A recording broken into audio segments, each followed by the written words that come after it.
Welcome back to another episode. I am Sticks. This is my best friend and co-host D-Lo, and we are Too Complex.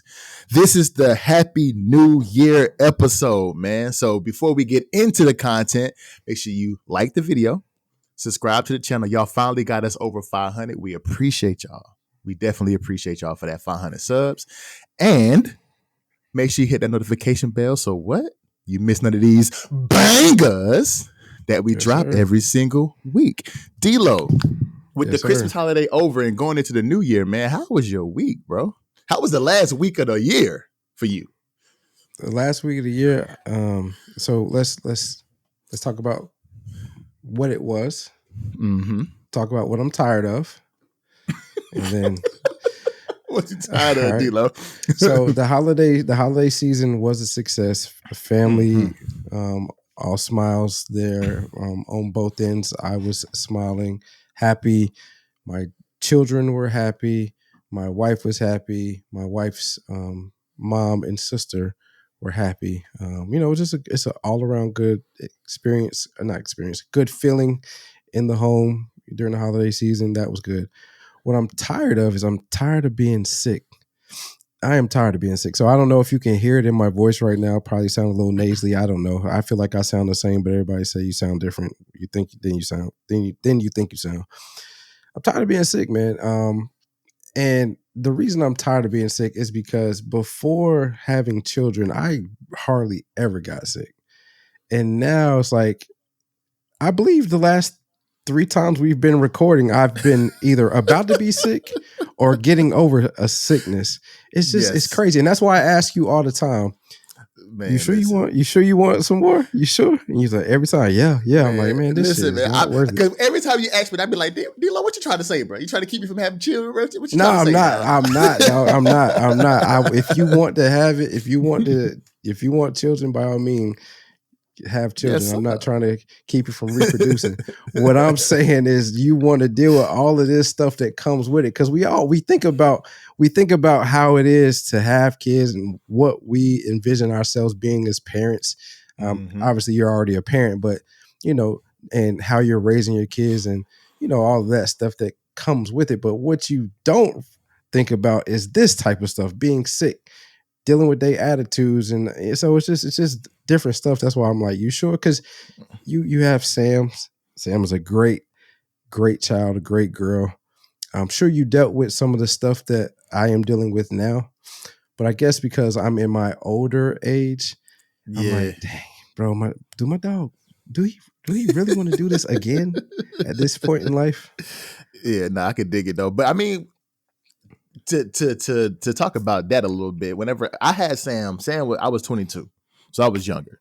So I don't remember going through the continuously sick phase. I don't think Sam was ever really, really sick.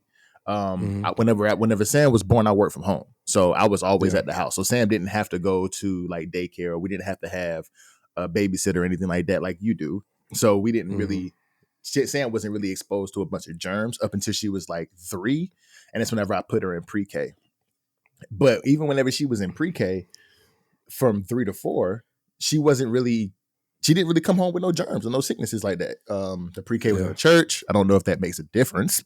Like maybe God anointed the daycare or the pre-K and there was no germs in there. But I didn't really go through a sick phase. Now, I didn't deal with the public school, so maybe her mom came home with some germs from the public school, or maybe her mom would do the sick phase, but I didn't have to go through it because Sam was with mom and they was traveling all over the place, so they probably had some germs come back, being in Oklahoma to Hawaii to Texas and now here. So they've been all over the place. So I didn't deal with it, but so I'm not saying that I won't whenever I have more kids, but yeah. I'm down for whatever, bro. Like it's just what comes with the territory. Yeah, it is. It's like it's annoying. I know. It's annoying. This is annoying. It's annoying. I can dig. I want to be able to feel healthy because it always seems like we, especially as of lately, we are sick on holidays. And that's the worst. You're off to enjoy the time that you have off, not to be recuperating from being sick. But anyway, so, and not to belabor this whole ordeal, but in my situation, we have the oldest who is in school. And then we have our youngest who has not been to daycare. He has been in the house with us. And so we've been fortunate enough at this point in time to not have him in daycare. That will change in the new year. But, it comes from the oldest bringing the germs in the house, playing around with the youngest. The youngest gets sick, and then it just goes throughout the house. Circulates the house. Yep. But what about you, man? How was your last week of the year, your holidays? I know it's a bit different for you, so if you want to discuss that, you can. But just how was it for you last week? So to continue the trend of how the week was and what I'm tired of, the week was great. Yeah. The week was great. Sam had an amazing Christmas with her mom's side of the family and her brothers, her two little brothers. And when she came here, she usually comes with me for the new year. So Monday, me and her go, I'm going to see if I can find some like fireworks or something like that, so we can go kind of check some things out on Monday. But she had a really good daddy weekend Christmas with me too. You kind of went shopping and kind of went out, got her nails done, kind of did some girly stuff with her. And she has a good time doing those things. Cause she does those things when she's with me. I think I don't, I think that would be, mommy daughter time, but I'm not gonna get into that. But it's fun for her to do those things with dad. It's just kind of weird. Like, she likes doing the shopping and the nails done and the getting the hair done and all of that stuff when she's with me. And I love it. I like doing all those things with her. So we did all of those things this weekend, and it was great, man. I gave her a little a money limit to do a shopping spree in the mall, and we went and did some anime stuff. If y'all don't see, they got the little Demon Slayer little figurines now by the shoes, which is cool, which is dope. But we have a lot of the same interests, so we have a good time when we together. What I'm tired of, to be perfectly honest, and I know I said this a couple of times, is just being by myself on the holidays. And I know that I put myself in this situation because I moved across country from all of my family and all of my friends, which are all over there in North Carolina. And I did that for my daughter, and I love the decision that I made. It's just a weird feeling being out here literally by myself. Like, I have a cousin out here, but me and him, we cool, but we're not as tight as some of my other family members and my friends out there in North Carolina. So it just kind of, it just makes me feel some type of way. It kind of puts me in a little bit of a mood, but this is my third holiday. No, not a Scrooge at all. It's just like, damn, like, it's just kind of like, it's kind of like whack. Like, I'm like, damn, like, all my family over there in North Carolina, they having a good time for the holidays. They all meet up together, and it's like 20 of them at one location, and they doing things for Thanksgiving, they do things for Christmas. And this is like, I want to be there, you know what I'm saying, with my family, and want to be able to see my friends, see you, see Max, see all of my friends, and see my lady who's over there in Charlotte too, or Kannapolis.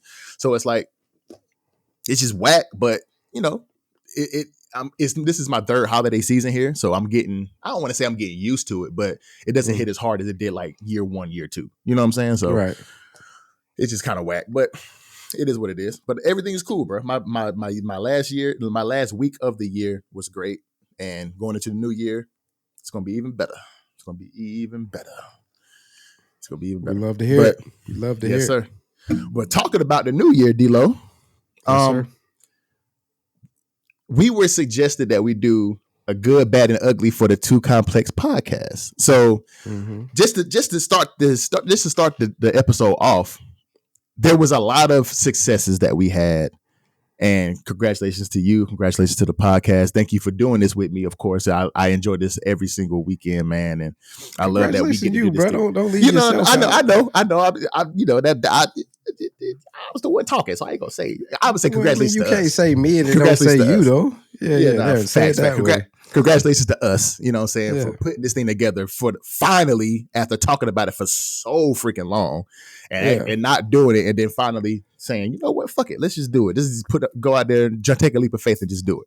So there was a lot of good things that happened.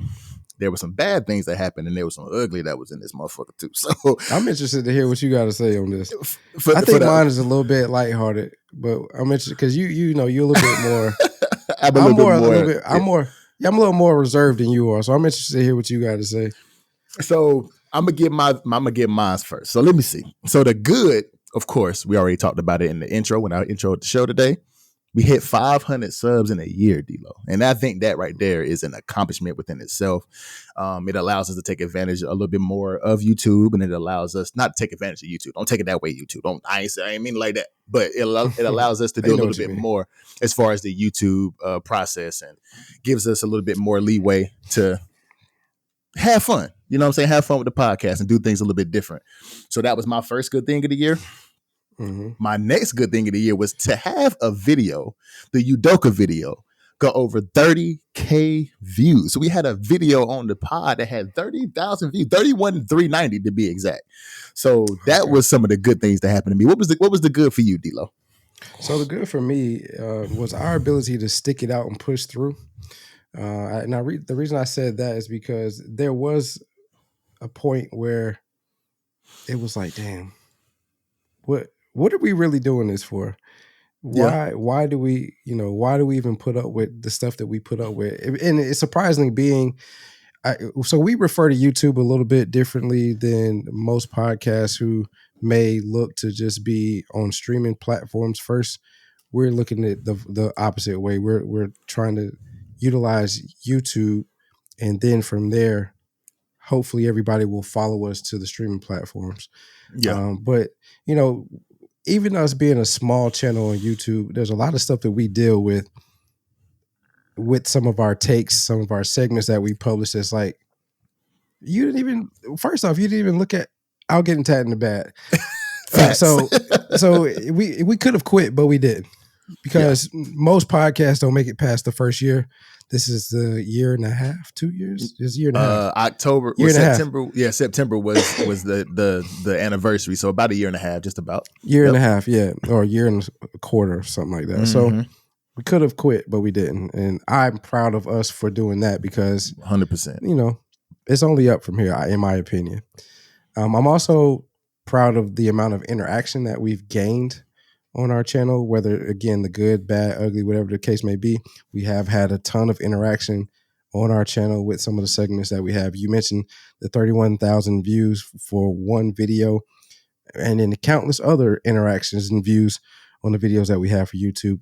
And then even on the streaming platforms, we have some engagement. I mean, you can't really communicate back and forth, but we do have people that listen to our podcast. Mm-hmm. And then the last one is more so for myself, but for both of us, because I am more reserved than you are, but you're reserved in your own right. Like, you're more out there than me, but you are reserved in your own right. So our willingness to continue to put ourselves out there and to take the type of ridicules and criticisms that we take for some of our takes that we have, I'm proud of us for that. And again, we're starting to become a little immune to it. So it's like, why not keep going? Nah, facts, man. And it's, it's a lot. We could talk about a lot more good that happened. I mean, of course, we want to keep it humble, of course, but we can talk about a lot more good that happened. But it's definitely heartwarming to see all of y'all, come to us and listen to our takes and our views on different topics that are out there in pop culture, entertainment, sports, all of that stuff. So we appreciate y'all. Number one. As far as the bad, I think the bad for me is, and this is a lot on me too. I know you're gonna be like, nah, that's not it. This is a lot on me too. This is a lot on me, because I feel like I need to take a little bit more responsibility in the podcast for myself, but not taking advantage of social media more with the podcast. That was one of the bad things that I think we did. That's one of the things that I think we didn't do well in the first year of the podcast. We didn't take advantage of social media, because whenever I look at different like YouTube channels and streaming services, like people who I actually follow on YouTube and like Twitch and stuff like that, the main thing that they say is, if you're not taking advantage of TikTok or posting more shorts and reels and stuff like that, if you're not taking advantage of those things, then you're not doing your podcast or your streaming service you're not doing it any justice. So my vow to Too Complex, to y'all, to D-Lo, is to be more active on social media with the podcast and making sure I post a little bit more as far as shorts, reels, and TikTok. So that's me. And I think though, with that, before you get into this, your second bad, but with that though, is those other podcasts that you're referring to, I could be wrong. Huge though. They're big podcasts, so they have They have a team, and it's just us teams right now. We have individuals that want to help us, and that could help us in the future. But as of the last year and a half of this, in our infancy of our podcast, it's just me and you that are team. Yeah, we've divvied up those tasks the best we can, and we've handled it the best we can. But this isn't the only thing we do in our day-to-day activity. For sure, like we have jobs that we do. You know what I mean? Sure. So, I think it'll get better. I think we are seeing the success, starting to see some of the success that we've had with this podcast, and I think it'll change. We'll put more effort into it. Agreed. And then the last, I wouldn't say this is bad. This is something that we kind of stepped away from, that some of the people who watch our podcast that I know, and I think you mentioned it to me, that some of the people who watch our podcast that you know as well have said this, is that to having they always ask me, like, why did y'all take the music out of the podcast when y'all do the segments? Like, why did you take the intros out and stuff like that, like with the music and the logo? That. You haven't heard that? So my gaming buddies who watch the pod, like Rashad, shout out to you, Jesse, shout out to you too. They always ask, like, why don't y'all just put the beats back in? Because the beats used to get me hype when I'm on, I'm listening, you know what I'm saying, whatever. Shout out to Bush too for giving us, giving us the beats. Shout out to him. But they always ask me, like, why did y'all take that out? So I'm like, because we wanted to get straight into the content, yada yada yada. Like, y'all should put that back in. So I wouldn't say that's bad. That's just like a criticism that I received from some of the audience, asking, like, y'all should do that again. Like, it wasn't bad. It was like 7 to 10 seconds. It didn't take away from the podcast at all. So it was good. But either way, we can throw that in. We can't. It don't matter. I don't. I feel like we're doing good without it. But that was just a criticism that I got from people. Well, shit, I'm interested to see what your ugly is, because I thought your bad was going to be worse than my bad, and here I am thinking mine is way worse than yours.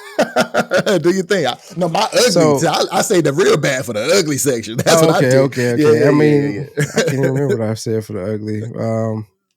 Okay, all right. Yeah. So then the bad for me is people not watching or listening to the whole video, but then coming to the comments to say whatever they need to say. And it's like, we said that.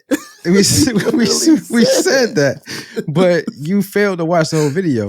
Right. So I don't know if that's us needing to better tell the story, better lay out the structure of the segment, or whatever the case may be, so that people are inclined to want to watch the whole video. Or want to listen to the whole segment rather than listen to a small portion of it and then assuming we didn't talk about it, which leads me into the number 2 is people assuming we have no clue that what we're talking about. And there are some cases where we don't know what we're talking about, where we've read a small portion of what happened in a scenario and we talk about the complexities of it. Mm-hmm. But as far as us not having a clue, that's to me the bad. Like, people assume that we don't know what we're talking about. We have multiple life experiences coming from the both of us. While we are, I say this all the time, while we are very similar, we're very different in our own rights, and we have had different experiences in our number of years on this earth. And so that gives us the ability to talk about realistically anything that we read and want to talk about, because we can draw from our experiences. Will those experiences be on the par of a Joe Budden, of Shannon Sharp, Joe Rogan, Ocho, and all of them? No, they are multimillionaires who've played professionally. They've rubbed elbows with some of the most powerful people in the world, some of the most famous people in the world. So no, our experiences won't be that. But if you're talking about intellect, I have no doubt my man and myself are on the same boat, in the same boat as them when it comes to talking about different things. Our delivery might not be exactly how theirs are, but we'll get there. I mean, for sure. They've trained to do this to some regard, whereas we're like, man, let's do a podcast, and we did it. So for me, those are the bad. People not watching the whole video, but then coming to the comments saying, well, you didn't say this and that. Yes, we did. And then people just assuming we have no clue what we're talking about. Sometimes we don't, but we can draw from our experiences and give our opinions. For sure. And to be honest with you, bro, people not watching the video ain't our fault. It ain't our fault that the attention it. span of most people is 3 to 5 minutes. It ain't our fault. So if they were to literally, it ain't got nothing to do with the structure of the segment. It ain't got nothing to do with, us maybe putting certain, it just depends on how we flow in the conversation. Cause that's what a podcast is. If they want to watch the first 2 minutes of a 11-minute to 15-minute segment, that's on them. So if you didn't get the information, that's on you, bro. Like, just watch the video and you'll see that we honestly said what you think we didn't say in the comments, period. But as far as, us not knowing what we talk about, like D-Lo said, maybe we don't know what the fuck we're talking about. But from we're talking about what happened and our experience, our personal experience that relates to what happened. Right. That's what this is a podcast, bro. It's a podcast. This is what we're supposed to do. We're supposed to make it relatable. But I get it, D-Lo. Yeah, I get that. But as far as the ugly for me, number one for me was I got to make sure I stay civil in these comments. Because sometimes I be wanting to go in and I said it in a couple of episodes ago, my fingers be going. I be like, ooh. But that just goes back to, number one, what D-Lo said in the bad is y'all don't be watching the whole video, period. That's just what it is. And sometimes if y'all just take a little bit more time to hear us out and hear how we relate to this and hear that we actually do, in a lot of cases, know what the fuck we talk about, then y'all will understand that. But sometimes it just be like, there's no way you watch the whole video. So let me let you know, nice, nasty, like, that you didn't watch it. And this is what we actually said. Passive. That's number one. Yeah. You be reading the comment. I know you be like, bro, you. Yeah, I'm like, man, listen, just calm down, bro. Let them be. Because not that I'm my sensitive. Thing is, yeah, go ahead. My fault. Not that I'm sensitive or anything, because I'm very much not. Like, I really don't care what you think about me. But at the same time, this is something that's very important to me. I love this podcast. I love what we do every single weekend. And this is personal to me because I want this thing to grow. I want this to be, our dream is to have an actual broadcast at some point. So I want this to be something that's big. So since this is so sensitive and this is so personal to me and I love it, I take it very seriously. So whenever y'all make it seem like our product is shit, then I got to let you know that this is how I feel about what you just said to me. So that's what I said. What were you about to say, D-Lo? No, I completely get that. Now, what I was going to say is, I feel like the reason I say let these people be is because I feel like at some point in time, we'll have a army, so to speak, behind us, a collection of individuals that actually rock with what we're doing and they actually watch and listening to our podcast. Yeah. They'll start to come into the comments and say, actually, nah, they said that, you just didn't listen, so on and so forth. And then the thing that I have learned in doing this podcast and why I feel a lot of confidence now in what we do is people will attack things that they are scared to do themselves. You know what I mean? So like, we're actually putting our face on camera and speaking about, giving different takes and speaking about various topics within the pop culture, sports, and entertainment world. And some people, they may think it or they may think opposite of it, but they don't have the courage to do what we do. And so because of that, they feel like, oh, this isn't XYZ. Let me go attack them and discourage them from doing what they do. And like I said, that's why I'm proud that we have continued to push through this, because most podcasts, especially those that now that most of all podcasts are video now, they don't make it past a certain point of time. And we're still here.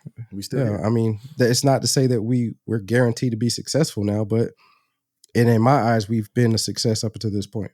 For sure. And my last ugly for the first year of Too Complex is the Keke Palmer video from last week being the most disliked video on our channel in Too Complex history, mainly because, and I get it, y'all. I get it.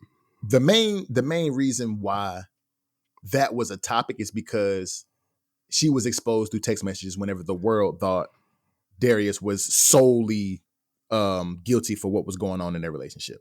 I get it. And looking back, hindsight 2020, maybe we should have went through the text messages. I get that.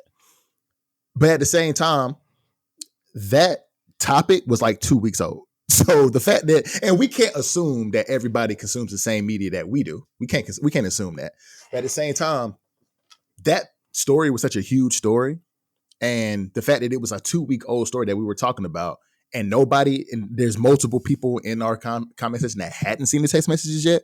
To me, it's kind of crazy. I ain't gonna lie. But again, we probably should have gone through the text messages and read the text messages and said how she self-incriminated herself and how she held herself accountable in those text messages. So yeah, I get it. So that's something moving forward, learning from that experience, from y'all letting us know in the comments that we didn't read the text messages. That's something that we'll improve on moving forward. So that's the last ugly thing that I had to say. But yeah, I mean, that's a part of journalism. For sure. And while we are talking about a lot of negativity in the comments, we do appreciate feedback 100%. in all regards. It helps us to improve and get better and to kind of understand how to truly structure segments in ways that are entertaining, one, for you, and you can gather information and realistically think about different sides of the spectrum. So so for my ugly, that was one of them. So, keeping with that is not letting commenters get to us and drag us down.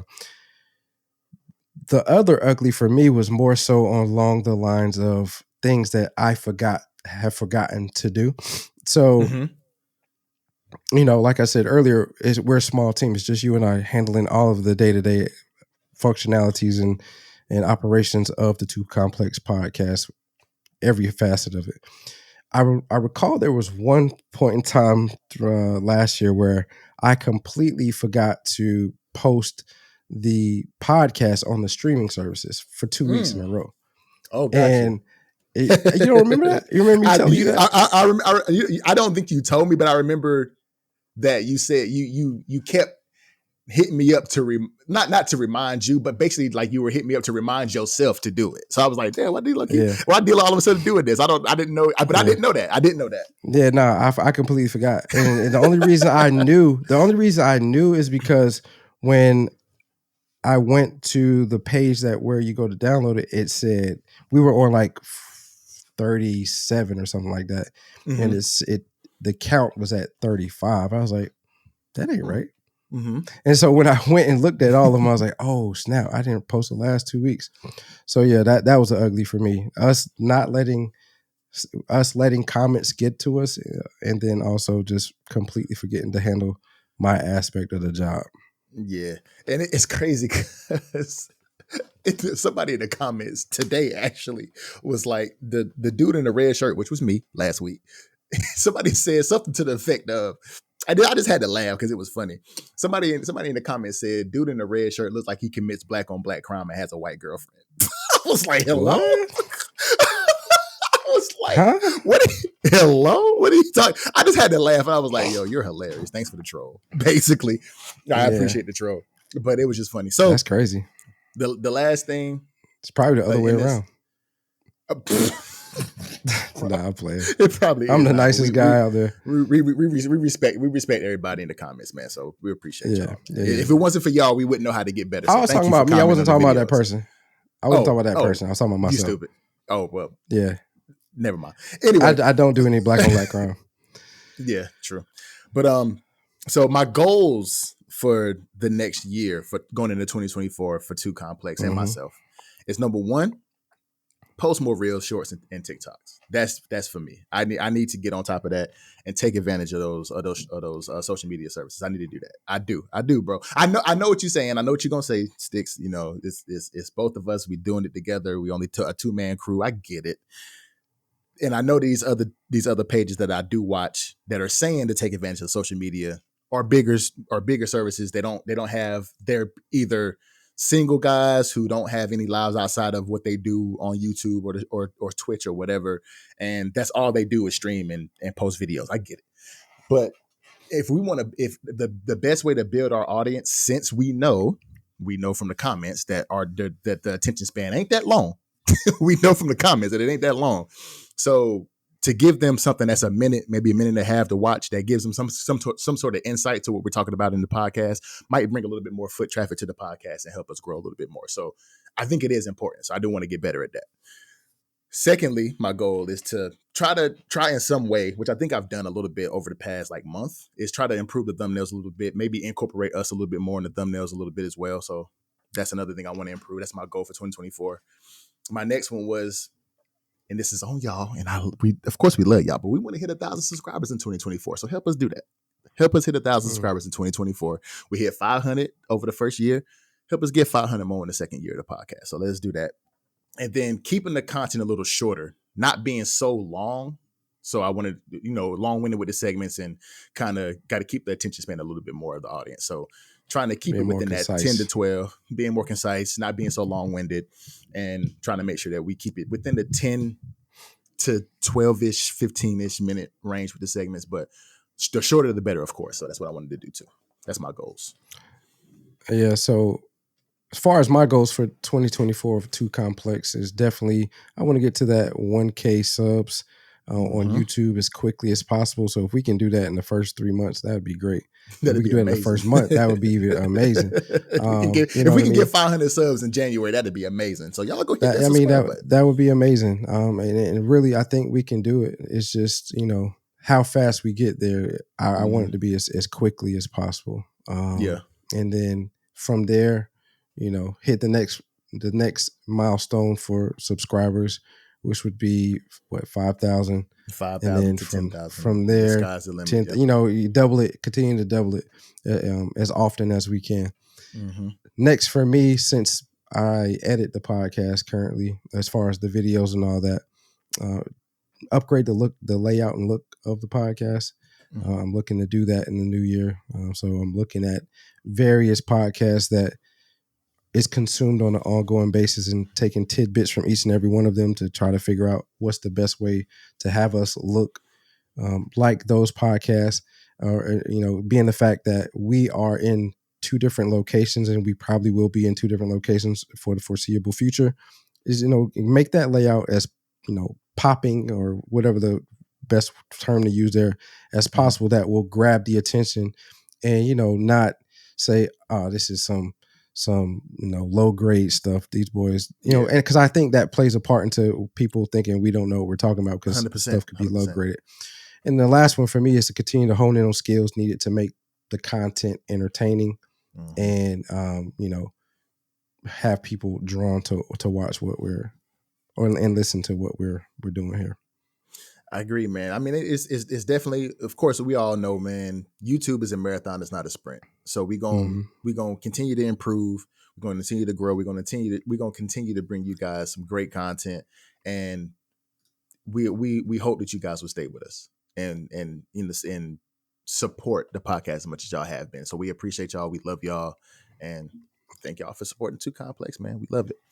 But getting into the first segment of the day, man. So I know you heard about the Tesla robot that attacked a worker, bro. So apparently there was a Tesla. They came out with new robots, and over the last week or so, Elon Musk has kind of denied these claims and said it wasn't. But there's an Optimus robot that Elon Musk has kind of rolled out, which is an actual life-size robot that's supposed to, it's supposed to help with like everyday work within the job force. And a Tesla engineer was actually attacked, and it was said to have left a trail of blood within the factory of Tesla. So, D-Lo, how do you feel? Because I'm scared of AI. I'm scared. I'm terrified of AI and these robots coming out, taking our jobs and replacing humans. But how do you feel about this whole situation that's going on with Tesla, and how Elon Musk kind of was spoken out about it after it happened? Yeah. So you're referring to the Optimus robot that Tesla unveiled in 2021, didn't get the response that they were thinking about, or that they thought they would get from it. And then recently they announced an upgrade to the Tesla robot, Optimus robot, which is now being deemed generation 2. The report that we are talking about is from 2021. Yeah. And the thing about this report is you got to think about the timing of the report. And for me, I'm going to take this completely different than what you were asking, because at first I was like, oh, this is crazy. But then when you actually do research on it, the media does a great job with two things. They do a great job of either clickbaiting you into looking at something, or they do a great job of tugging on your heartstrings or utilizing fear to get you to kind of do as they want you to do, so to speak. Kind of sway in their directions. Yeah. This is a perfect example of them utilizing fear in order to change the narrative of what a particular product is. So again, I just mentioned to you earlier that Tesla unveiled the Generation 2 Optimus robot. And what the Optimus robot, as you said, it's supposed to help with repetitive tasks in the workforce at home, so on and so forth. It's going to cost about $20,000. Could be less than that when it is actually set to release in 2027. I think is the time now. If there are some out now, I haven't seen that being published. I did see that the release date was 2027. And so with that, and all of the other things that Elon has been involved in as of lately, to me, I feel like this is kind of a smear campaign against him and Tesla, because as I mentioned when I first started this, in 2021 is when this accident actually happened. The accident happened not with one of the robots that we're referring to, the Optimus robot. It happened with a robot at the auto plant. Yeah. And so because it says robot goes haywire, leaves most of the headlines to say something of sort, we're thinking it's the Optimus robot. And because of the fear that we have for AI, for robots taking over the world, for this Terminator-like scenario, doomsday scenario that we've been envisioning for a while, when you see stuff like that, it's like, here we go. It's already starting. And realistically, this is something that could happen at any automotive plant in the world, because they utilize robots, quote unquote, in their factories to help pick up stuff and transport it to another place. So for me, this is just clearly the media using our fear of what is to come with the updates and continuous ever-changing world of AI and robots being included into our world. And when you think about those robots, think of, I'm sure everybody's familiar with iRobot. Think about that type of robot. Yeah. And that's what Tesla's trying to create, is that's what the Optimus is the iRobot. And so when you see robot goes haywire, it's like, oh, I'm not messing with that. Hell no. Because like you said, because I mean, whenever I saw it, I was like, I knew it. Because exactly. That's the first thing I said. Because as y'all know, I've said on a couple of segments in this podcast, I'm scared. I'm scared, and I'm not scared of a lot of things, but AI scares me. And the evolution of AI and these robots is scary, and eventually is going to leave a lot of people jobless in the foreseeable future, because they are getting smarter. AI is ever changing, ever evolving every single day, it seems like.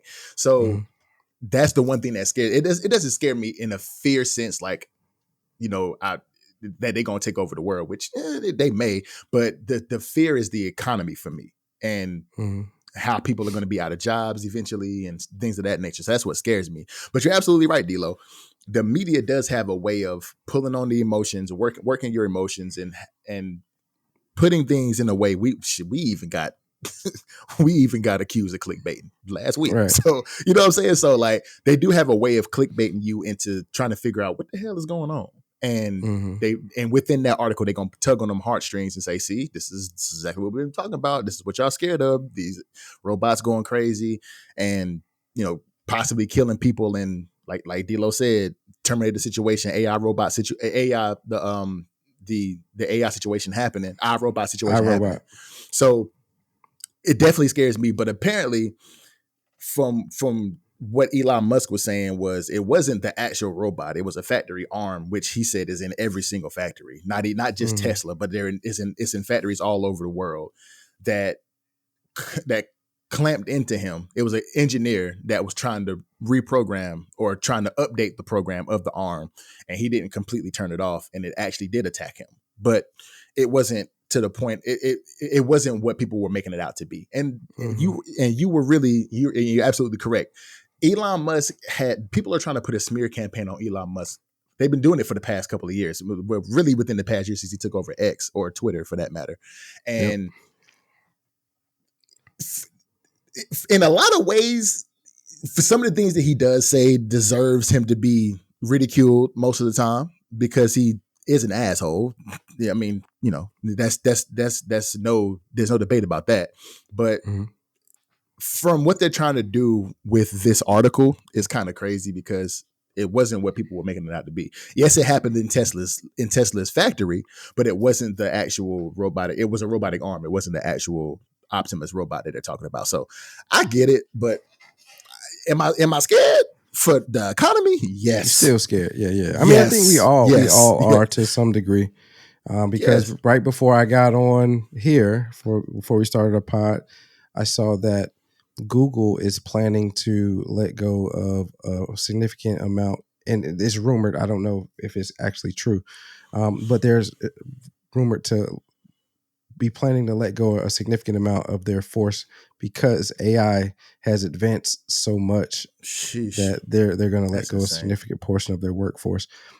So I mean, it's just these are uncharted times, but I know for a fact, I don't know what the future holds, but what I do know is that there has been times throughout history where industries have taken a drastic turn for the worse initially because of technology, but then at some point in time, other industries have been created because the new systems need individuals to skill up to understand how to utilize those.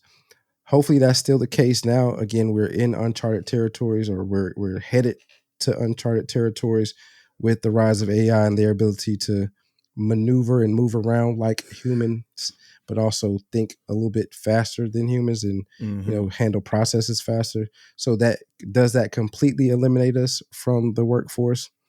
I don't know.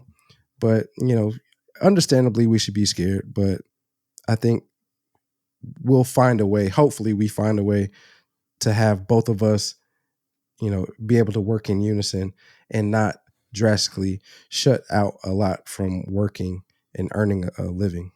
Yeah, because from as of right now, the ground level of it is for them to do like manual labor jobs and things of that nature. But that just tells me that ain't just it though.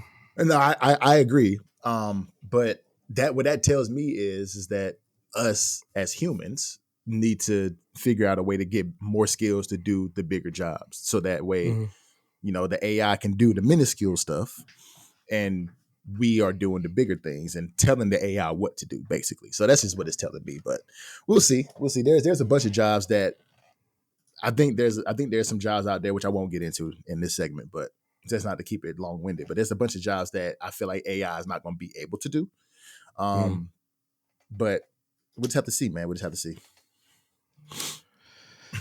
Yeah, so people in New York quickly got excited because of rumors that New York was passing a bill that would force restaurants, mainly Chic-Fila, to open on Sundays. I saw this, D-Lo. Sundays. Yeah. However, it's not the case. The proposed bill, which I couldn't find the name of that proposed bill, which was odd to me.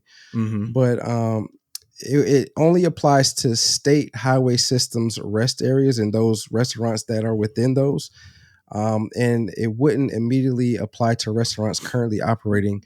It would only apply to restaurants that are future contracts and food concessions at those transportation facilities owned by the state and port authorities in New York and New Jersey.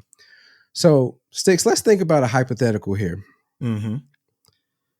What do you think the impact of a Chick-fil-A being open on Sundays would do to that company and to just its business model as a whole?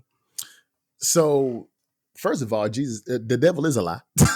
Because Chick-fil-A being open on Sunday just seems sacrilegious. If I'm just not, I'm not gonna lie, because it just don't seem right. Because for the conception of Chick-fil-A, they have, because it's a Christian-owned company, so they don't believe in working on Sunday, which is cool. The Sabbath, facts. The Sabbath for them, exactly. So, what it would do for that company, it would go against their business model. It would go against their religion, but I can't tell you how many times it's been Sunday and I say, damn, I wish I could get some Chick-fil-A. I can't tell you how many times I've said that as an individual, and I can't tell you how many times the world has probably said that. So, and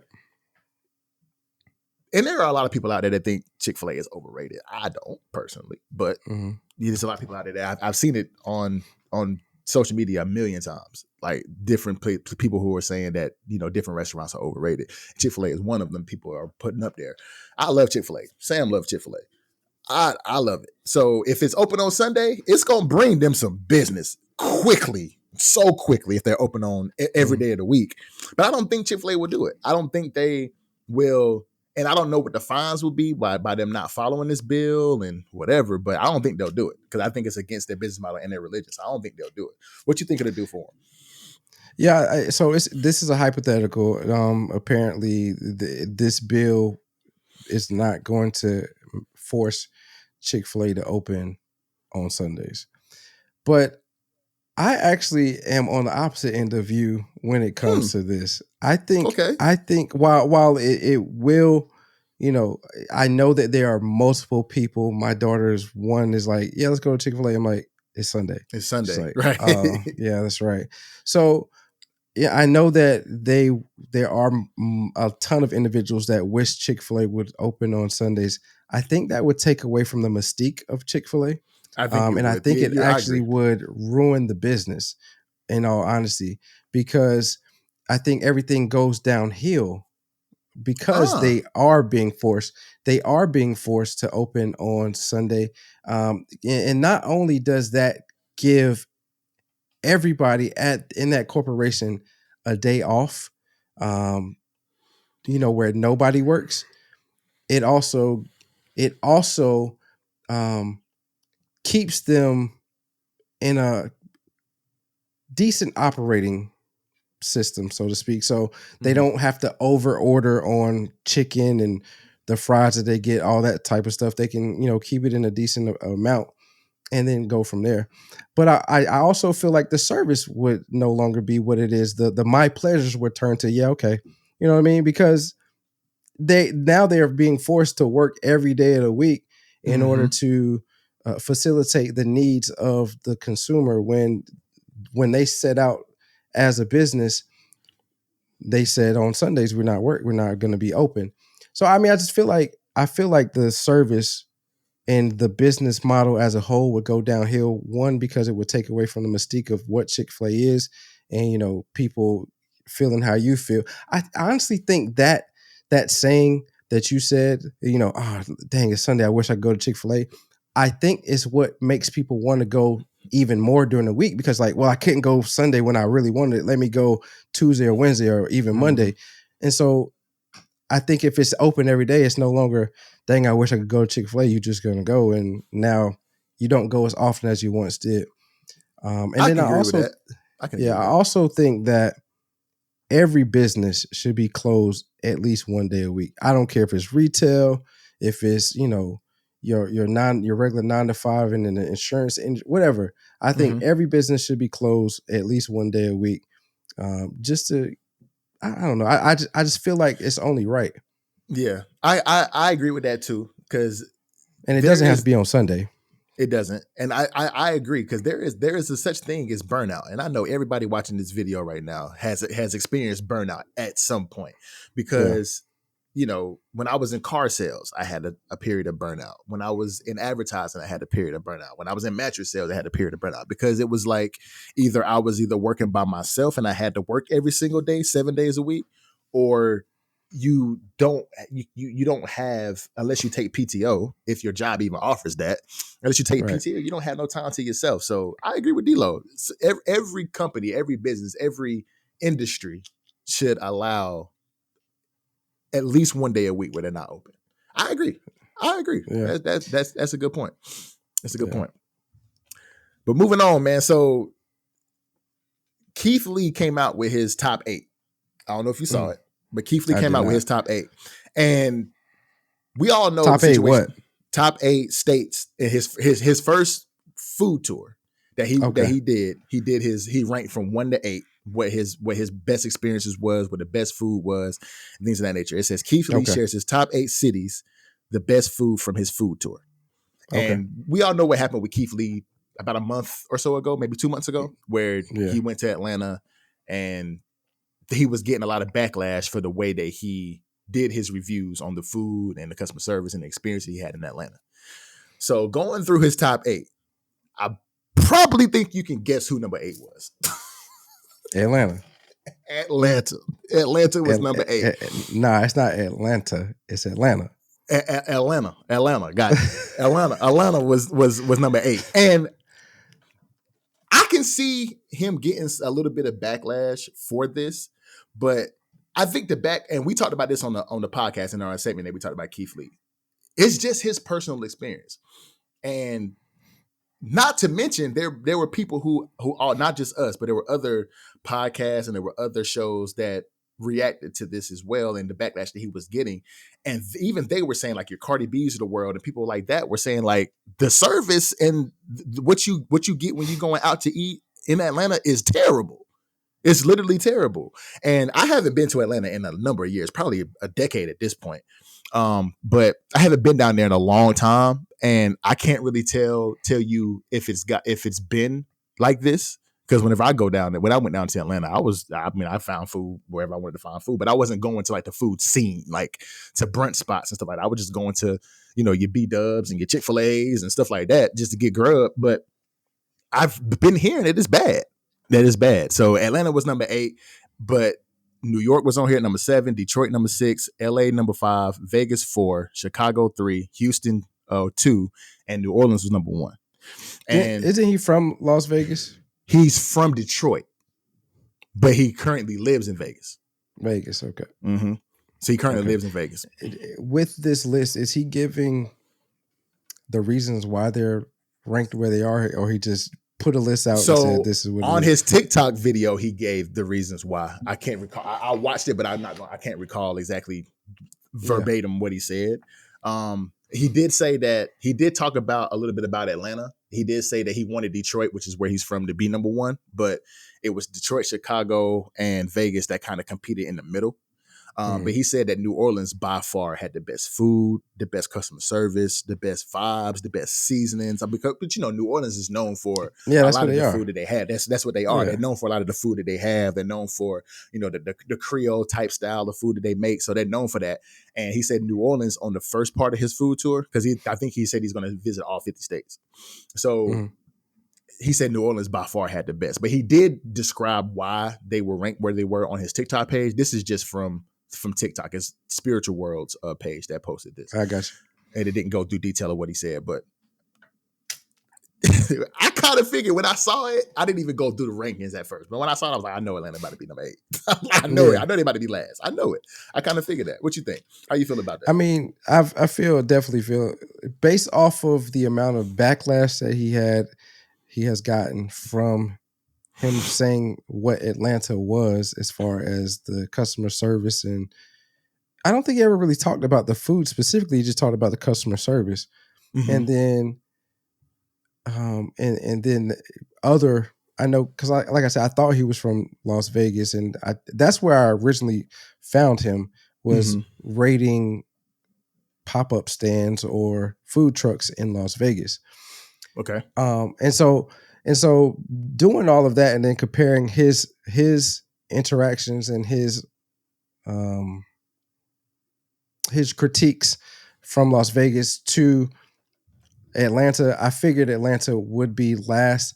I also know for sure he's going to 1,000% get a way more backlash for this than he did with the original decree of Atlanta and their food scene. Which again, I don't think it's any knock on the food that's being served there. It's the fact that you have to wait so long, and on certain days you can't call in the order or something of the sort because it's so busy and whatnot. From my understanding of the Atlanta food scene, and it's just widespread. It's not one particular restaurant. It's like all types of restaurants do these or have these type of rules. So, I mean, I think it was to be expected that Atlanta would be 8, but we'll see. Maybe will they get a chance to redeem themselves is my question for him. And obviously he doesn't have to answer us, but because, you can catch a city at a bad time and then they just makes everything look bad. And being the fact that he's not an official food critic, Whatever as everybody said, he does have a following. And so they're looking at it as if, okay, he has this big following and he's saying this bad stuff about us. So will we get a chance to redeem himself? I'm sure is the question that is being asked him. Because if they do, when will that be? If he's going to go to all 50 states and he's only been to 8 so far. Yeah, true. And then that's random. That's my fault. It's random though. He goes to Atlanta, New Orleans. That's in the South. Then he's been to LA, Las Vegas in the West, Chicago. Oh, also Houston. He went to Houston too. Then he went to Chicago, Detroit, his hometown. So what's that? That's 7. Like 7. And then the last one was New Orleans. And New York too, yeah. New York too. New York too, yeah. New York. So I mean, he's been all over. So all over, yeah. If he's doing that, when will Atlanta get their turn again? That's true. I mean, and who's to say that he'll give them a second chance? Because from the way he explained it, Atlanta's food scene is, I don't think he'll go back, to be honest. Okay. And I mean that's just my personal opinion. I'm not saying that he won't, but I'm just saying like I don't think he would go back and try to give them a second chance. And if he did, the type of person that he is, he doesn't want any preferential treatment. So he would try to make it as anonymous as possible. But if it feels like he's getting preferential treatment, he's not going to do it. So that's just him. But I mean, people take social media, very, very seriously. And with him having millions and millions and millions of followers on TikTok and Snapchat and everybody who he's affiliated with, they feel like they were done wrong, but they did it to themselves though, and for everybody who was saying that, he ain't no real food critic and he Black and he need to make sure he take care of Black. It's his personal experience. I'm a Black person. I'm Black. As y'all can see, I'm Black as hell. So if I go to Atlanta and I don't, everybody think I'm as Black as under the bed. That's what they say about me anyway. But D-Lo thinks that. But no. Wow. So then you throw me under the bus too. Okay. I got it. You think I'm Black as under the bus. So that's what. I don't. But if I had a bad experience at a Black-owned restaurant as a Black person, I would give the same review, period. So it doesn't matter if who's Black and who's whatever. If you're not doing your job and giving the service that you're supposed to be giving, and somebody didn't have a good experience, they have all right to talk about it. And just because Keith Lee is this big social media star doesn't mean that he can't give his personal opinion. So it doesn't matter how many followers he got. I got 1,500 on Instagram. If I was to give my unbiased opinion on what happened at a restaurant, that's my unbiased opinion, regardless if I'm Black or white. So it don't matter. But social media is such a big thing, and that's how people get a lot of their information now. So because, as we talked about in the intro and in the first segment, people's attention spans are so small now that somebody saying something in a minute and a half clip is going to get a lot of people's attention because it's so quick. So, and that's how he's doing his review. So, it is what it is with Keith Lee, man. I mean, he's doing a really good job on doing what he's doing, and he's got a big following doing it. So shout out to Keith Lee. Keep doing what you're doing. Keep doing what you're doing, bro. Another thing that I saw, which makes a lot of sense. I don't know if you saw that Joe Budden went on the Need to Know podcast, and he was talking about how the Caresha Please, the Young Miami Caresha Please podcast had won the best hip hop platform at the BET Awards for 2 years in a row. And he was saying it might be over because her platform was starred on the Revolt Entertainment brought the network, the Revolt network. And Diddy, who at one point was dating Young Miami, and everybody knows this, was Diddy was her boyfriend, or they were together real bad, according to Caresha. So since he has stepped down now, Joe Budden says another one bites the dust. Since now that her boyfriend, or was boyfriend, is no longer with the program that her podcast started on, which I didn't understand how she won it, but of course everybody has their theories on how, because of Diddy. But she rarely posts. Like, she's very inconsistent on how she posts her podcast. And when she does post, she has very good content. Don't get me wrong. But she posts like once every 2 months or something like that. Like, I think she had 4 episodes every year, 4 or 5 episodes every year that she's won the award at the BET Awards. But you got people like Joe Budden and Complex, who post like every week or sometimes every day, and how they don't get the award is kind of crazy. So how do you feel about what Joe Budden said about the Caresha Please podcast not being the juggernaut that it is, which is kind of crazy even to say, now that Diddy has stepped down from Revolt? Not being the juggernaut that it is, I think that is, is warranted. One, because they, like you said, she only posts, I say they, I'm referring to her whole team behind that podcast, because it's not just her. Right. I envision 100%. So they only post 4 times a year. That means that in order for them to be a juggernaut, every time that they release something, it has to be highly anticipated. I've never heard of the podcast until months ago, when I found out that they had won Best Podcast or Hip Hop Platform for the 2nd year in a row. And I'm like, okay. Yeah, facts. What's going on here? So it probably is not going to be the juggernaut that it is, because you won't have, since Diddy has stepped down from Revolt's TV's, it's a station, right? It's a TV station. It's a streaming network, a media company. So since Diddy has stepped down from Revolt's media company, then it's probably not going to get the push that it has been getting. She may not be able to get some of the guests that she has gotten on the show. And so therefore the content is going to slowly, if not quickly, dwindle down to be, not a shot at us, but to what we do, You know what I mean? Talking to each other. No guests on there. So, I don't know, man. It's just, I definitely could see that podcast, losing its way and no longer having any type of interest, and, not getting the guests that it would need. And the crazy thing is that I think it'll still, I don't think her content will die.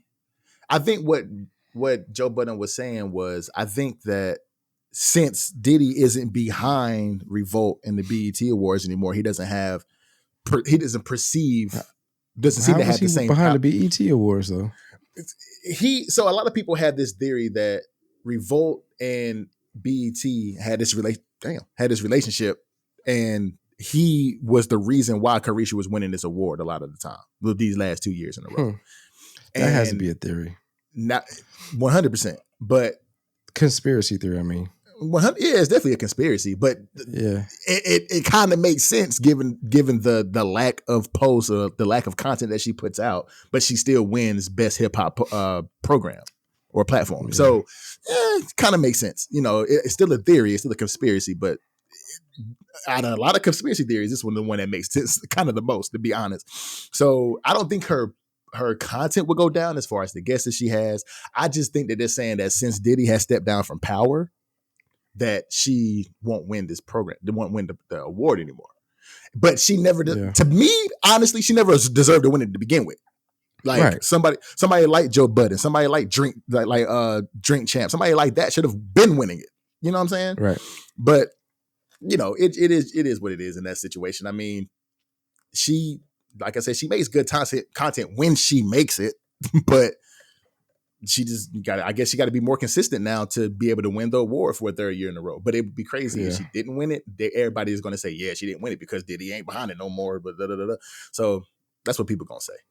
But the last thing before we get into the next segment, it's going to be a kind of a funny one. So I saw a post on the Instagram that says, you get to fight one celebrity, and if you win, you get all day money. Who you fighting? One celebrity? One celebrity, and if you win the fight, you get all day money. Who you fighting? Can you people go think differently of me, but can you flay out what a celebrity is in this case? I mean, I'm just gonna say anybody who you perceive as rich. I'm fighting Warren Buffett. I'm fighting Warren Buffett. I'm taking him easy. I'm telling you, easy dub. Man, if it's strictly Warren Buffett, like I don't have to fight none of his security and all that, which I don't even think he has security. It's just a 1v1 with Warren Buffett. I'm getting that easy dub, and I'm taking all here. I'm sorry, Warren. I love you to death, bro. You've been the Oracle of Nebraska for so long. You've been the richest man at one point in time, whatnot. Man, listen. I'm gonna knock your ass out. I'm taking all your money, bro. Bro, listen, the first person I thought about, which was kind of against a lot of the things that I understand, the first person I thought about, which I probably wouldn't do not thinking about it because I don't hit women, but the first person I thought about was Oprah. I was like, God. I'm taking Oprah out ASAP. Like, come on, let's shoot the ones. But I'm going to read some of these comments, bro. I'm going to read some of the comments. So one person said Diddy for the win. Another person said Kim Kardashian because the way Courtney be beating her up, I know that's an automatic dub. Somebody said Taylor Swift. Somebody said, forgive me, y'all, but I'm fighting Stevie Wonder. Like, what? Come on. I get it. Then somebody else said Stevie wouldn't even see it. Oh, yeah. The internet, undefeated, my guy. Undefeated. Somebody said Oprah and Gayle King. Somebody said, tell Bill Gates to line that shit up and stand toe-to-toe with me. Somebody said Bill Gates. Somebody else said Elon Musk because I don't even want his money. I just want to fight him. Yeah. Somebody else said, I'll tell you who I'm not fighting, Draymond Green. Oh, my God. I mean, I wouldn't fight Mark Zuckerberg. He been like doing the jujitsu. He been going crazy. Yeah, Mark been going MMA crazy or something like that. He been going crazy. I wouldn't fight him. Somebody said Diddy, I wouldn't fight either, especially hearing the stuff that he do to man. Listen, if he win, what? If he lose, now if he lose, he gonna go crazy. But if he win and you knocked out, never mind. I ain't gonna say that. Yeah. Somebody said they knocking Steve Harvey mustache clean off. People somebody thinking said small. People thinking real small. You thinking small. You should be thinking big. Think bigger, bitch.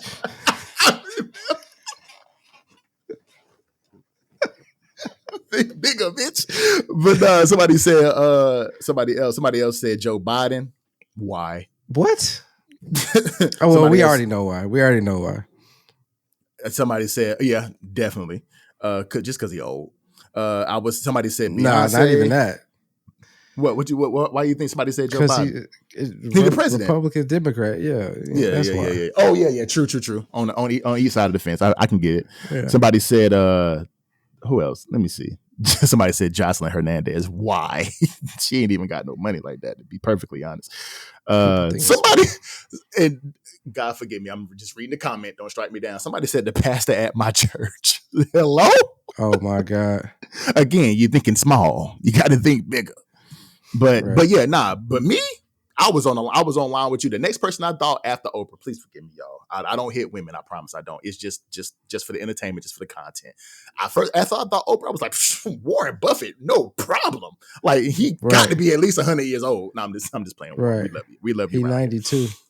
But I'm one of the richest men in the world at one point. The richest man, as D-Lo said, in the world at one point. Like, yeah, me and Warren gotta shoot the ones, big dog. Shoot the ones. Yeah. I'm sorry, But the moment I knock you out, give me my briefcase with all my millions. Please, right now. Boy, it ain't billions. Billions. I say it ain't gonna be no briefcase. You need armor Bro, trucks. Tell what's the armor truck? What is it? The MARTA trucks. I don't even know what they call it. Because I ain't got that much money. What, the Brinks trucks? The Brinks trucks. There you go. Tell the Brinks trucks to bring it to the crib. And I'm rolling around in the cash, and after that, I'm going to deposit. He's currently the 5th richest man in the world. Just so you know. Who's the first? $6 billion. Who's the first man? Bernard Arnault. So he's the guy of head of LVMH. So that's the luxury brands. Nigga, I ain't gonna lie his ass up. He's 74. Line him up, because we can shoot the ones too, big dog. But now that was just something that I wanted to get into real quick. It was something that just to bring a little bit of comic relief. But yeah, man, that's kind of funny. But yeah, hopping into the let's talk about. Go ahead. No, go ahead. No, go ahead. You do your thing. I was gonna say, let's talk about the NIL. We've been talking about for quite some time. And it seems like every week is new precedent or some new number that has come out that's like, damn, these boys is just rolling in the dough. Bro. So rumors have been swirling in the college football world as reports suggest that Ohio State stars Marvin Harrison Jr. and Travion Henderson have been offered NIL deals that could rival contracts of first-round draft picks. Both Harrison Jr. and Henderson, up until this point, which is December 30th, have not declared for the NFL draft. So this whole ordeal is interesting in which way they are perceived to go. Harrison is supposed to be a top 5 draft pick, and Henderson is supposed to be in that first round late. Actually, Henderson, I believe, is going to be is projected for the second, third round, as the value of a running back nowadays isn't as high as it was. Has decreased, yeah. So, Sticks, I have a couple questions for you on this, and we can attack it however you want to attack it. The first question is, how do you feel about schools enticing players to stay with NIL deals equivalent to what first rounders would make? It's interesting, man, because I think it again. The NCAA is big business, so if they can entice a top 5 draft pick, because of course, you know, these universities have prestige they got to keep up with. They got to keep up with ticket sales. They got to keep up. There's a lot of NCAA is big business, so if they can keep their best player on their team to come back for their senior year, because not a lot of players, especially if you're really, really good, you're projected to go top 5, number 1 pick, even first round pick. If you're projected to go that high, before NIL, there was very little reason for you to stay in college, especially if you've reached your dream of going to the NFL and making and providing for your family for generations to come if you manage your money correctly. But now with NIL. And I actually posed this question when we were talking about Angel Reese. Now with NIL,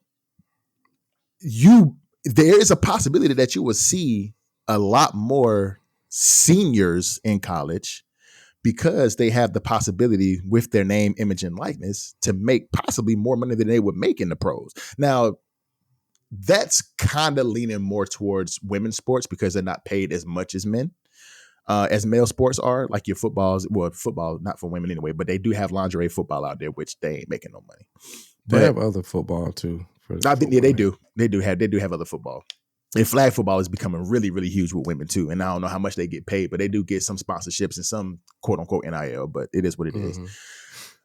But like with these men, since they are projected to make millions and millions and millions of dollars in the NFL, if you're of the caliber of a Marvin Harrison, but they can give you, say, $9 million to stay for your senior year, which would be equivalent to your first contract, first year, your first contract coming into the league.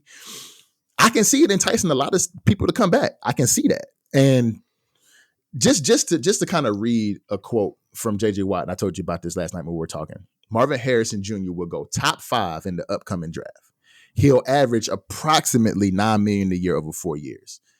$9 million will be gigantic of an NIL number.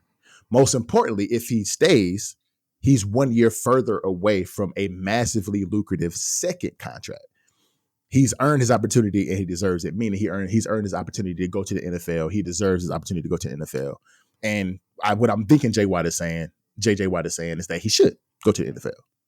Mm-hmm. Now, it's just crazy. Like, and just talking for myself, if I was in college around this time, I'm not saying that I would get $9 million a year. Number one, because I was at a Division II school. We ain't had the exposure like a Ohio State. We weren't that big of a school, even though we were winning like crazy. We won 2 CIAA championships, won a national championship. You know, I was an All-American, whatever. Not saying that I would get $9 million a year, but if I was an undrafted free agent. I wasn't on contract when I was in the NFL. If I was to get $1 million in the NIL, that would be far more than what I would make as an undrafted free agent, probably a practice squad contract, which at the time was like 3 years, $2.4 million, which is like $800,000 a year. If I'm getting $1 million to come back to college for my senior year, yes, sign me up.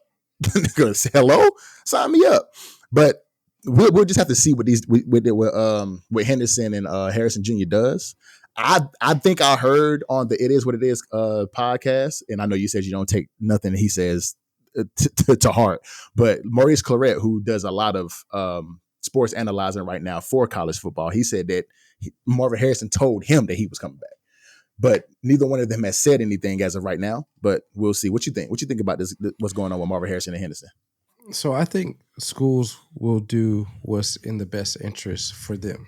100%. And the reason I say that is because sports in most cases is the best marketing machine for colleges and universities. If you have a successful athletic program, more than likely the applications or the enrollment for that school is going to be tremendous. Through the roof.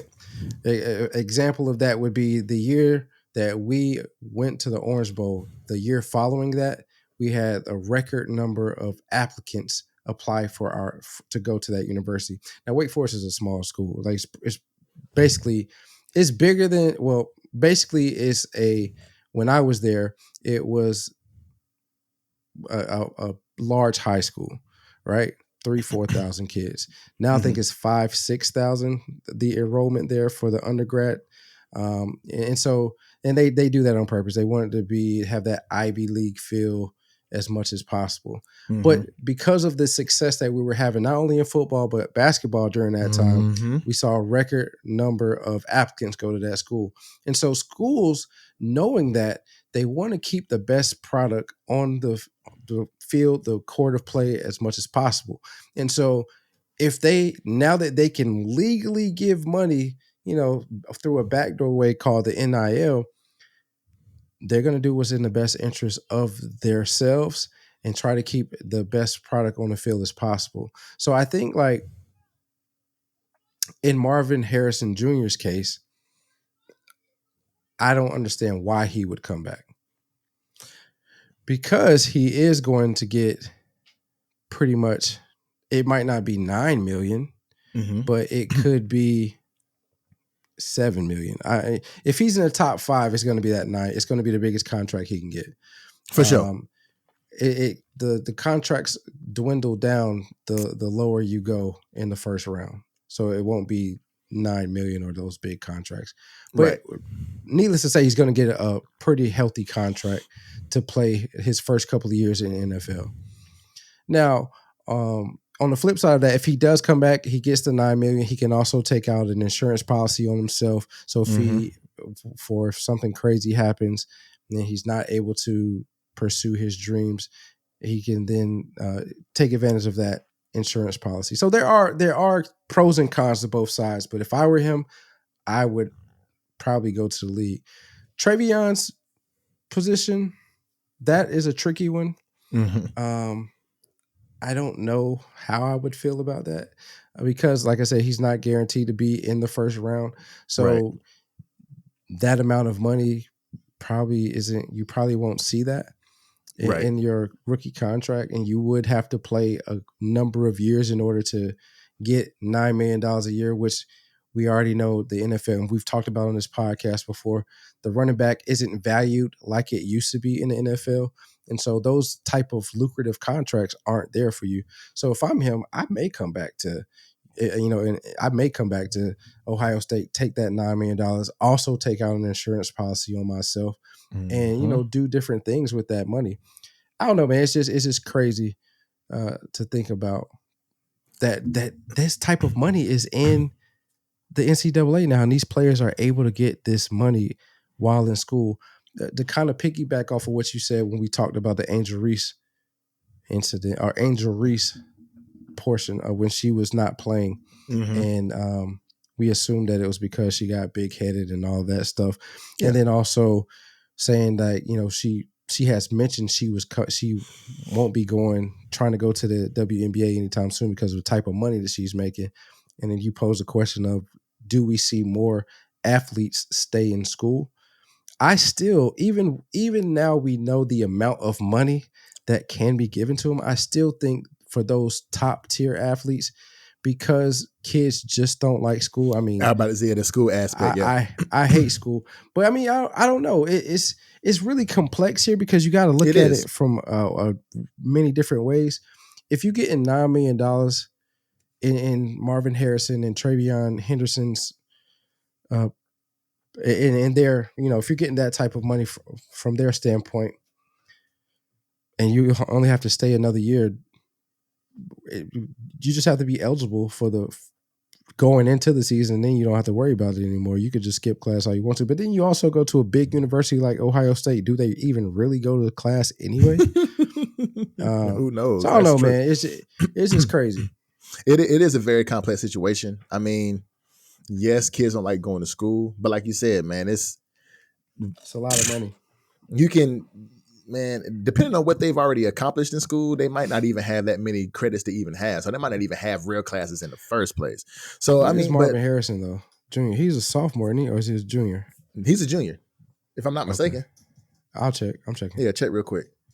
But yeah, man. I mean, it's just one of those things where I think, man, it's just tough. Like, it is very complex because you without being in that situation, you don't know what you would do, because you can always say, shoot, $9 million, yeah, I come back, play football for Ohio State, but you get hurt, you kind of hurt your draft stock. Why wouldn't you just go ahead and go to the league and live out your dream and make that your job? So you ain't got to worry about class. You ain't got to worry about, the outside things. All you got to do is focus on football. You know what I'm saying? Right. So why not go? But it's just so complex, because if you see $9 million sitting in front of you, and who knows where you go in the draft, you could, like you said, if you're not top 5 at the going down the draft, you start to dwindle in your bread. So if you see, I went 15, I'm only getting, he's a junior year, so he's coming back would be a senior year. So if you go 15, they might say, you get $5 million a year. Oh, okay, well, I'm taking this 9. You know what I'm saying? So I mean, who knows, bro? It's just super complex, but we just have to see what they do, man, and kind of go from there. Yeah. If it was me, I'd probably go to the league. Yeah. I mean, it's easy to say from looking on the outside looking in, but I don't know. I envision I would too, just because I love the game, and I don't love money like that. I love what money brings, the comfort and the ability to provide the security, right? But I don't love money like that. But who's to say? I mean, you don't truly have any bills when you're in college. True. I mean, I'm sure they have to take out taxes, but other than that, like, you don't have to pay for a house. You probably get you a car or something like that, transfer some of the money to your mom and dad, so they're good. But realistically, Marvin Harrison family don't need the bread. I mean, his dad is Marvin Harrison. Yeah. Yeah, but I'm just saying, if we're talking about the average person, not a Marvin Harrison Jr. True. Right? True. The average kid, their parents probably are still working a 9 to 5. I don't know. I know when I was in college, my parents were still working their normal jobs, coming to games that they could come to. I mean, nowadays you see parents moving to where their kids are so they can go to all the games, but I don't know, man. So I just feel like this is what the NCAA was afraid of for so long. 100%. Is them being exposed for the amount of money that they're able to move around and offer. And so now that the NIL is there, and now that kids see that there is money there and they understand their worth to the NCAA, now they're making these universities pay them what they are worth, or wanting to pay them what they're worth, because now it's legal ways for money to be involved. But also, you have all of these universities, all of these coaches and all of these ADs. It's like, man, I don't want to pay this, but you have the contracts, you have the money to pay individuals $9 million, but you're complaining because you have to pay recruits $5,000 to come on a recruiting trip. Crazy. This is what I'm saying. This is what I'm saying, man. Like they will always look out for their best interest. And since Marvin Harrison and apparently Travion Henderson in this case have proved that they are valuable pieces to Ohio State and they help the team to win, which, as I mentioned earlier, is the greatest marketing machine for the universities, then the university is going to use that in their best interest. But to bring in an unproven product, which is a high school recruit, pay them $5,000, that's not in their best interest. Not at all, because you don't know what that person is going to do for your university. So I get it. Before moving on to the next segment, man, did you see what the Broncos trying to do to Russell Wilson, bro? Boy, listen, we did get on Russell at the beginning of the year, or the beginning of the football season, and he has looked bad. But the last 6 games, he has had the Broncos in position to make the playoffs when it didn't look like they were going to be in the playoffs at all. And yes, to answer your question, I have seen what they are trying to do to Russell Wilson, and it's just ridiculous. So they tried to, if I'm not mistaken, have him restructure his contract so that they can then trade him down the line. And so he didn't want the contract, and you can help me out with this. He didn't want the contract to be renegotiated. So he agreed that if he set out the last 2 games, there would be no restructuring of his contract, right? Well, from what I see, it says the Russell Wilson confirms that the Broncos threatened to bench him if he didn't defer his contract, which would be a $37 million injury guarantee for the year 2025, which becomes in effect on January the 5th. Okay. So that's what they says. Russell's current contract has an injury guarantee for 2025 worth $37 million. According to reports, the decision to bench Russell Wilson comes from a desire to ensure that he will be able to pass a physical before the $37 million guarantee transforms into a full guarantee on the 5th day of 2024, January 5th, March 5th, which of the NFL league year, which is in March. So March 5th, it becomes fully guaranteed $37 million if he can pass a physical. So but from what I'm gathering from this, and this is just my opinion, this is what I'm gathering. He wants to play, but they're benching him to make sure he doesn't get hurt. So that can't be it, because this is too much of a controversy. This is too much of a controversy. So reading that again. The decision to bench Russell Wilson comes from a desire to ensure that he will be able to pass a physical before the $37 million guarantee transforms to a full guarantee on the 5th day of the 2024 league year in March. That's his decision. So he decided to get benched. He decided to bench himself. But they wanted him to defer his contract. They wanted him to. Yeah. So you said something about them trying to trade him. I didn't see that in this report, and I didn't hear that from what he said in this actual post from the Shade Room. But he wants to play, but they're trying to get him to defer his contract. So he said, you know what? I'm just going to make sure I don't get hurt, so that way I don't have to defer my contract. That way I can be healthy for a physical to get my money.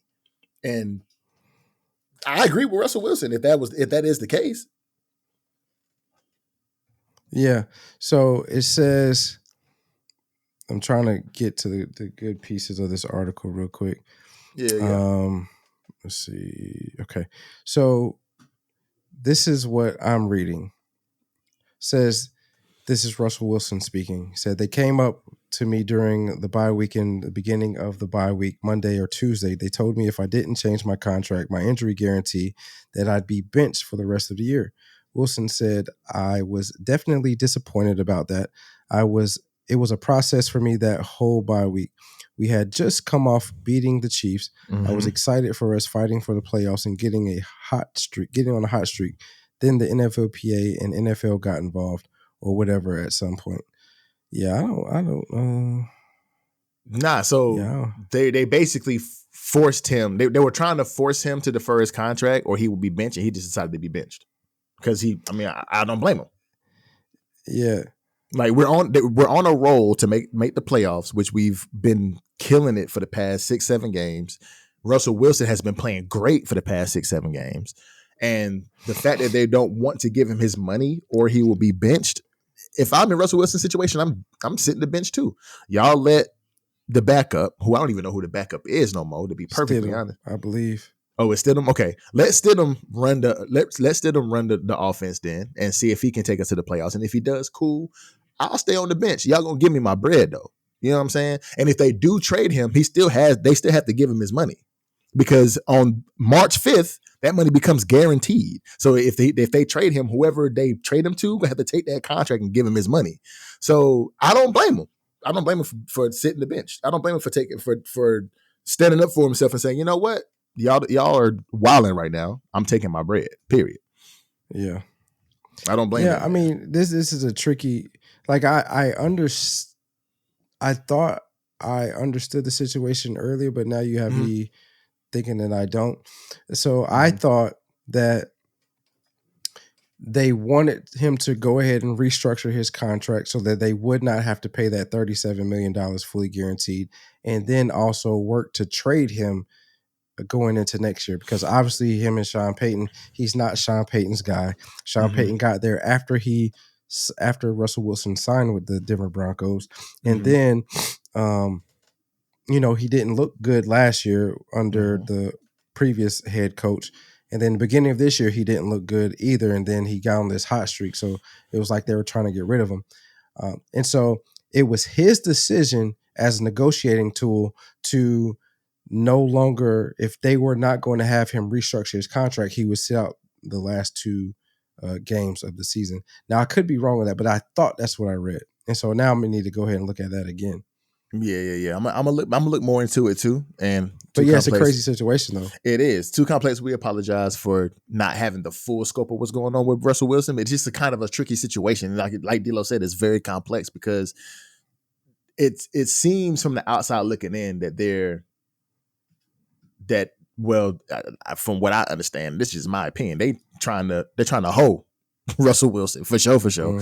And he's standing up for himself and saying, you know what? Let the backup do it. Let Stidham do it.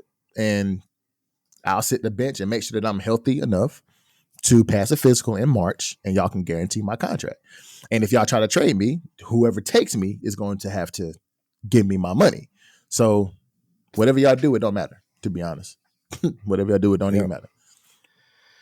So after a 25-game suspension stemming from concerns of his social media presence and weapons being involved, Ja Morant made his highly anticipated return to the court for the Memphis Grizzlies on December 19th. In his first game, Morant looked amazing. Scored. I mean, he looked really. I can't even front. he looked really good in his first game. He scored 34 points and also hit the game winner in his season debut. Sticks.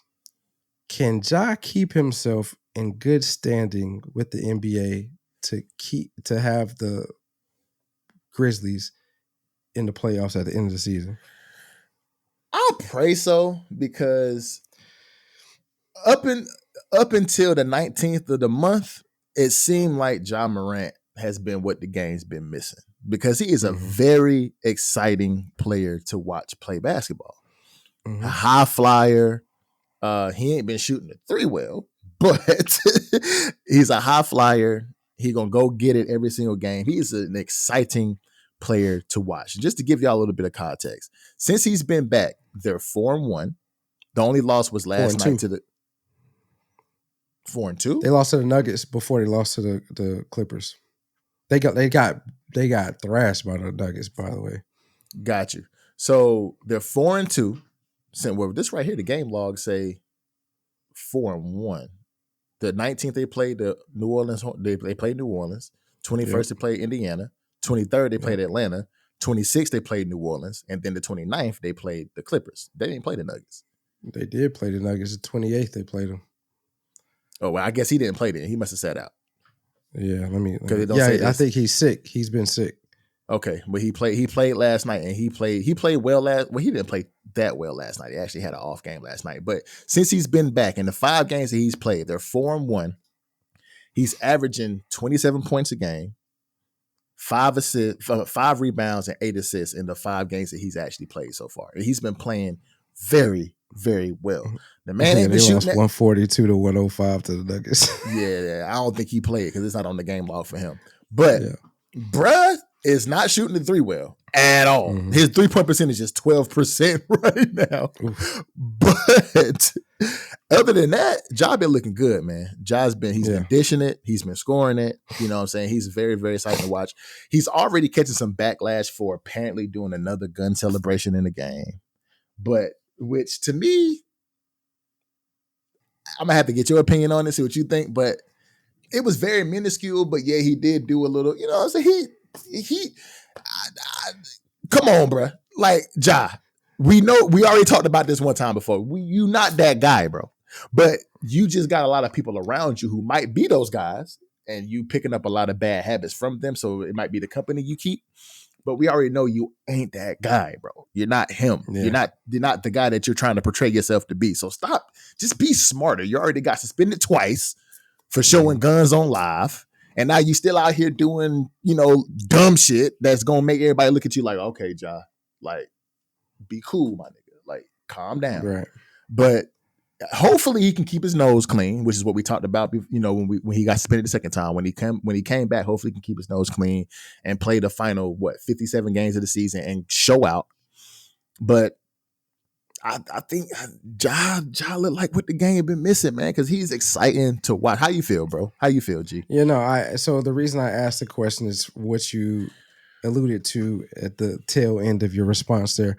So I do think if he can remain in good standing with the NBA, I think that he can get this current Memphis Grizzlies rosters into the playoffs again.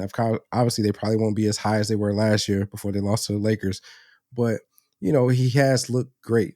Like you said, since his return, they're 4-2. They went on a 4-game winning streak with him starting out with 34-point game and hitting the game winner. He's been named the Western Conference Player of the Week. Mm-hmm. So to some regards right now, it seems like all has been forgiven at this point.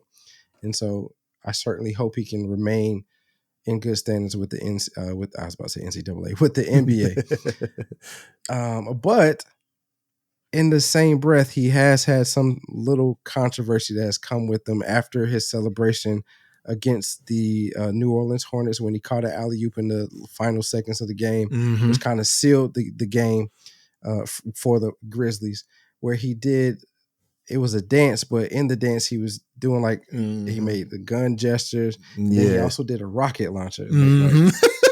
Like, hello, bro?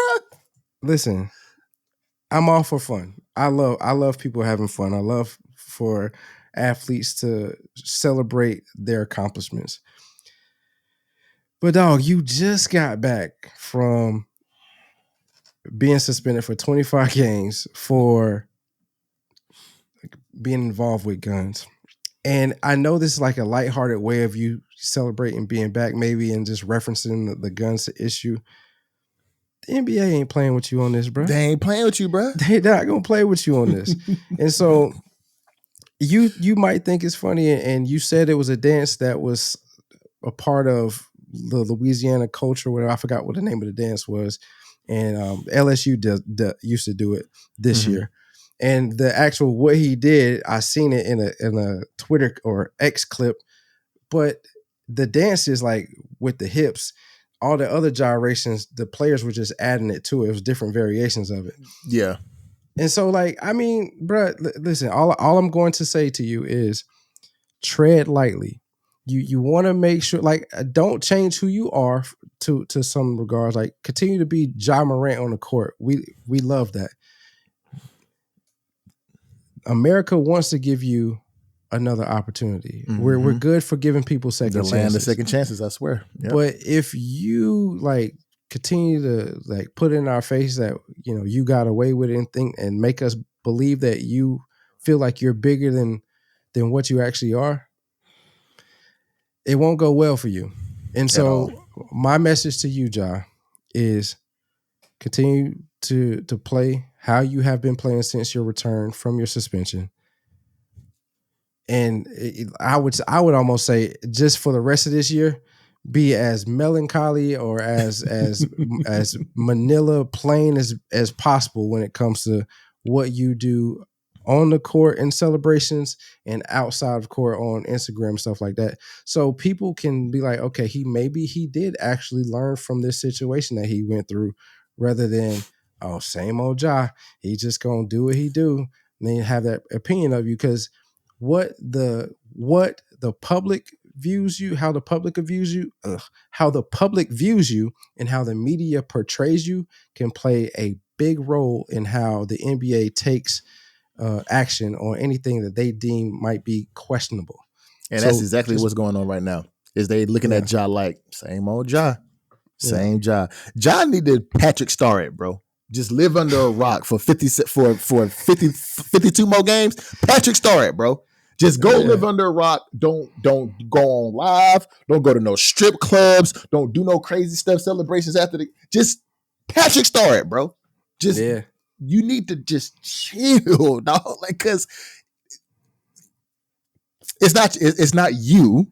But I love the fact that they having fun. That's how I played the game. I had fun, even though in football I wasn't the celebration type. I caught a touchdown, handed it to the ref, ran to the sideline, celebrated with my homies on the sideline. Barry Sanders-esque. I was very Barry Sanders-esque with football. With basketball, I didn't care, so I had fun on the court. I didn't give a damn, so I had fun on the court. So I was always dancing around. If I don't know somebody, it was, I was flexing and doing on the court. And I appreciate that the NBA still lets these guys celebrate to a certain extent, because the NFL is boring now. When if you do too much, you're gonna get flagged or you're gonna get fined. So I appreciate the NBA for letting them be themselves. But you, Ja, you can't be who you think you are. You gotta chill. Patrick Star it, bro. That's the last thing I'm gonna say. Patrick Star it, bro. Kanye West, I see your tactics now, bro. Okay. I see your tactics now. G? So Kanye's tactic is you do or say something crazy, rant, or whatever the case may be. Shortly after that, you push some type of product out. Them ugly ass socks, what you talking about? Bruh. So for the last 2 weeks, we've talked about Kanye to some form of fashion, right? We talked about, during his rant, he mentioned that his daughter was tearing up his Kim's couches in order to be with him. Last week, we talked about him wanting to build a mega city in the desert in the Middle East. And then this week, Kanye releases a pair of, I don't know what the hell you call them, for $200. They're reportedly they're sneakers, but realistically they look like I don't know what they look like.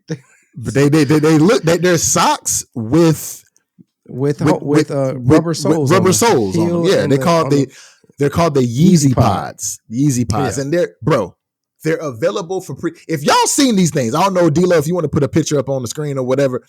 If y'all seen these things, this says you can pre-order these things for $200. If y'all saw these, seen them then. Oh yes, I've seen them. 100% I've seen them. I'm like, ain't no way. If we can get back to Yeezy when he was with Nike, or at the beginning of his Adidas deal when he was actually making fashionable sneakers, I would love that. But now, with the boots that he was wearing, with the rain boots he was wearing for like every day for like a year straight, to these socks with rubber soles on them, something going on with Kanye. Has Kanye played a sport? Does he have CTE? What's going on with bruh? What's going on with Ye, bruh? I don't know. But not only are these sneakers ugly, you're asking for $200 for these. When This is crazy. 2 years ago, before, and I understand, you've earned the right to do this to some regard. But 2 years ago, you were saying you're a man of the people and that you're gonna make stuff to where people don't have to, pay extravagant prices for stuff, but still look stylish.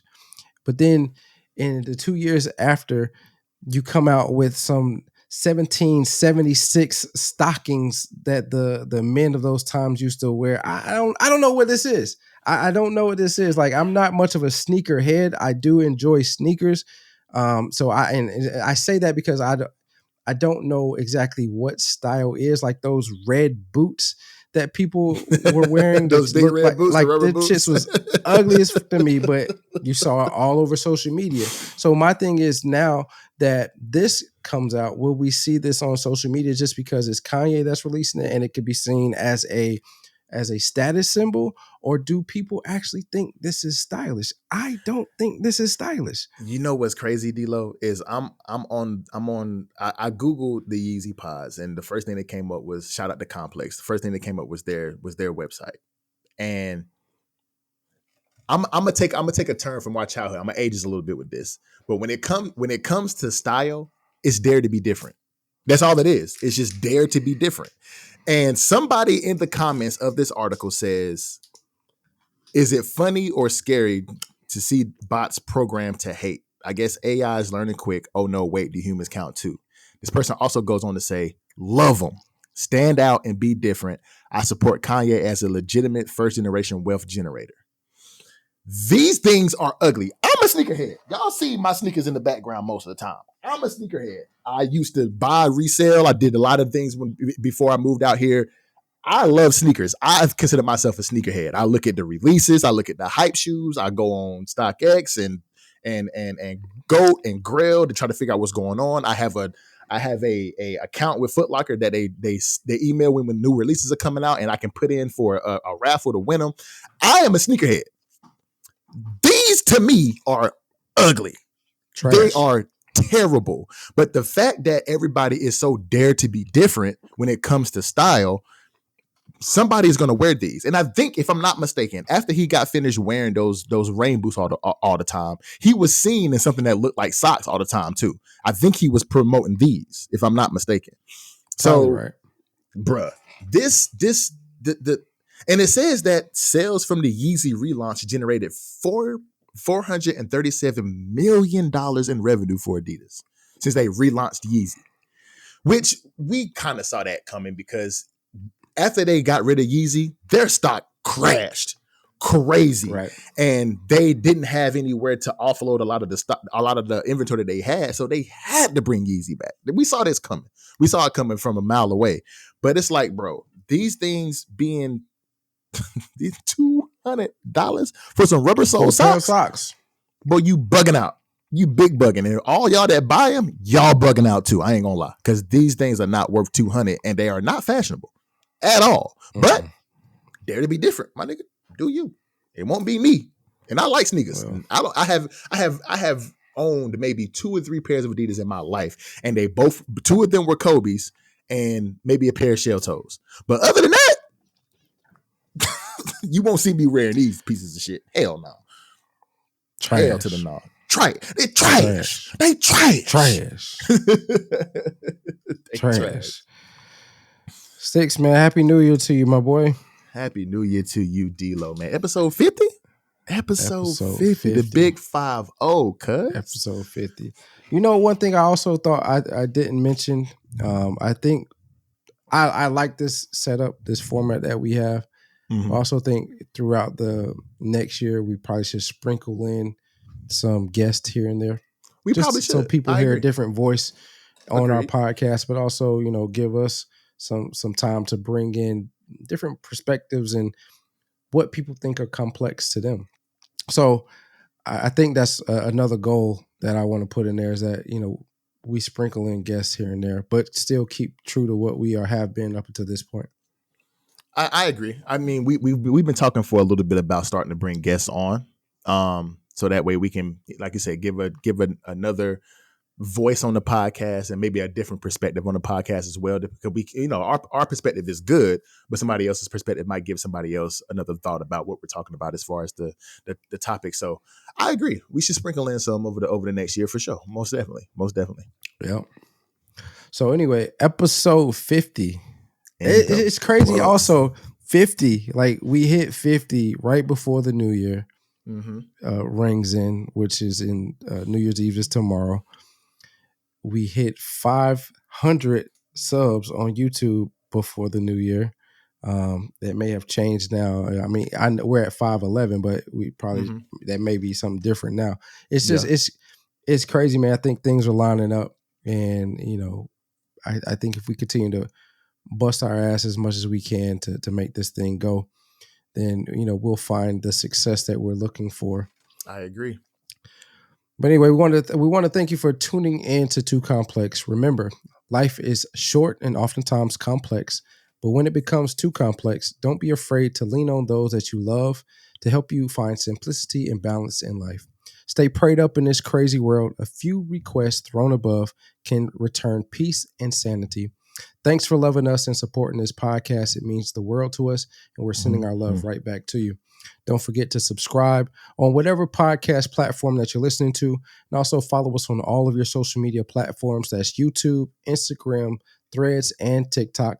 And remember, if it ain't too complex, it ain't complex at all. With that being said, we'll see you when we see you. Until next time. Salute.